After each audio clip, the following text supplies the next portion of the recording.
Hey, this is Charlie from Arch Enemy, and you're watching Rock and Metal News. Hey, this is Mike Lamont from Arch Enemy, and you are watching Rock and Metal News. Hey guys, this is Ron from YouTube's Rock and Metal News, and we're at the Commodore in Vancouver with Sharlee and Michael from Arch Enemy. Welcome to Canada, and welcome to Vancouver. Chaos Allegiance debuted at 78 on the U.S. Billboard 200. That surpassed both Doomsday Machine and Rise of the Tyrant, making it the band's highest charting effort so far in the U.S. I think it's an unbelievable album. I mean, right from cut one, I mean, right through, man. Yesterday's Dead and Gone. You go into Bloodstained Cross, and you got all. I mean, this is a really great album. How are you guys? Are you guys with the results and the acceptance of the album? No, it's been, pretty good response, like all over, I think, and it's people seem to take to the new song, especially like in the in the live environment. That's where you really see if people like it or not. So yeah, it's kind of direct feedback. You kind of get. You don't like this one? Okay. Yeah. You find out pretty quickly, like when you take a song on the road, it's like after a few nights, if you get like zero response for it, it's like, oh well, yeah, maybe it wasn't quite to their liking. Yeah, but I think thank you for your comments about the record. Oh, I think it's been very positive feedback all across the board, really. That's great. Yeah, we listen to a lot. We review every record that comes out, and I'll tell you that one is still up in our top 5 right now of the albums that have came out this year. Yes, it's very good album. The artwork for the album features you guys kind of cartoons of Skeleton. Did the band as kind of a collective do that, or was it someone's specific idea within the band? It was kind of, I think, between me and Angelo, we had this concept for the cover, and then. But actually, we just kind of threw a bunch of ideas at a guy actually in the East Coast of the U.S. And he was doing it, and we were just emailing back and forth ideas and sketches and stuff like that.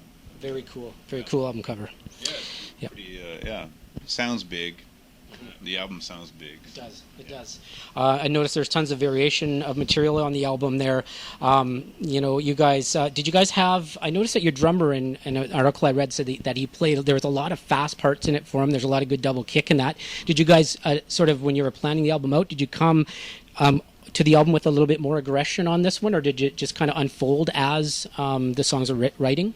I think they had like a lot more like aggressive riffs and like, faster riff. It just came out that way, I think. So he just had to work with that. Yeah. Poor guy. But I think he's really good at that style. So it's a good drumming on that album. Yeah, it's amazing. Everything on it. Now, Michael, I know that you guys. There's some really good, tasteful guitar, especially in the Bloodstained Cross. You have the solo. There's a solo at the beginning of it. It kind of goes into the halftime at the end with almost some bluesy kind of solo, and then it almost, it's a really good cut.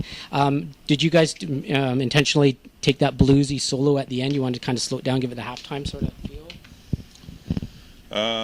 The midsection, right? Yeah. The midsection was a part that's something I've been noodling on for a long time, and then I showed it to Chris, and he kind of came up with some clean chords around that, and that kind of, and then when we took that into rehearsal, then it kind of happened. The whole thing was the halftime and solo, but it's just some of our influences, I mean, I don't know. Some of the guys probably like, I don't know, even older like.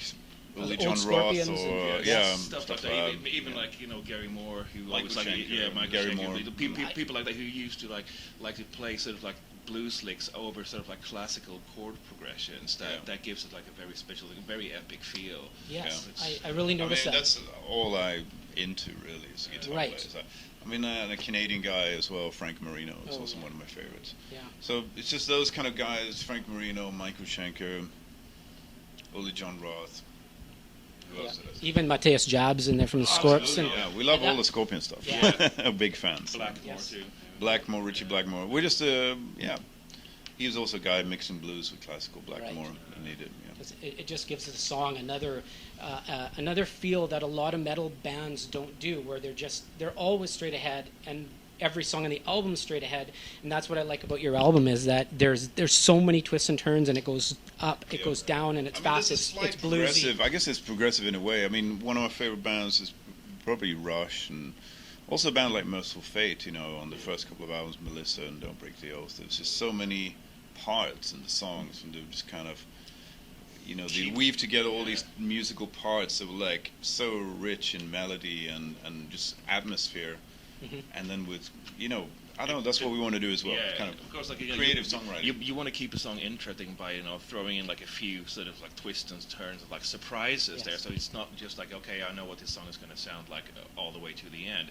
You're going to try to sort of balance it up with something that's going to sort of keep you on your toes. Absolutely. You guys have done that. You've definitely done that. Now, as far as Sharlee, the choice, I mean, you know, Under Black Flags We March, the beginning of that, and then some of the bass, I don't know, did you, if you used like Marshall cabs or something on that, that just, there was some, the bass on it's really good, and then when the toms kick in on that song, it's so heavy, great sound. Can you comment on your bass sound on it? There actually was a Marshall cabinet involved in that, yes. Among other things, yes. So I don't know if that did the whole sound, but yeah, no, it's just like that. It's just very. It's always good to, when there's just bass and drums, just keep the bass just like very rumbly and very simple, which was like it's just meant to sort of like build up the groove a bit, and sort of like it's, you know, anticipation part, sort of, you know, until like just build it up until like the whole thing kicks in with the toms and all that, the main riff there. So it's a classical way of doing it, like, you know, Judas Priest done that like in the past, like. We'll play it tonight. Oh, nice. Yeah. Great.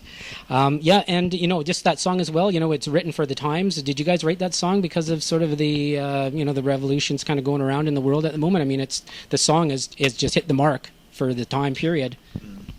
Yeah, I mean, that happened, yeah. I mean, Angelo was kind of writing lyrics in this style anyway, but then, yeah, things were just kicking off in the Middle East and North Africa and stuff.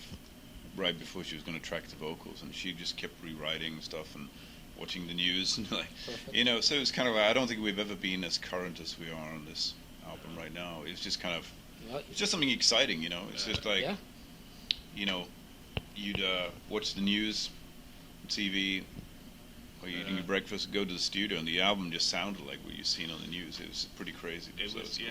It's just like things that Angela was already writing about, but it suddenly became like very, very real. Yeah. I mean, I noticed that with the album cover and with the songs, and it fit the mark. It hit the mark perfect. So you know what, guys? You know, thanks very much for your time. And I noticed on that song as well, at the end of Under Black Flags We March, there's just a climax. It just boom, and it just kind of fades out, which is a very cool idea. I don't know how you guys got that idea in the studio, but it was good because it kind of is a marching song, and then it's ready to go, and it just no resolve. It kind of good. I got it from the Beatles, I suppose. A Day in the Life. You know, where it's just a crescendo, and then it's like, bomb, and then it's just a piano note. And I've always kind of just liked that. And I guess other bands have done that too. I think Bob Ezrin's done that a few times, probably with various things. But you know, I just kind of like that. It's kind of dramatic. No, it's perfect. It's great. Okay, guys, this is Ron from YouTube's Rock and Metal News, and this is Arch Enemy by Chaos Legions. It is an unbelievable album, and thanks for tuning in.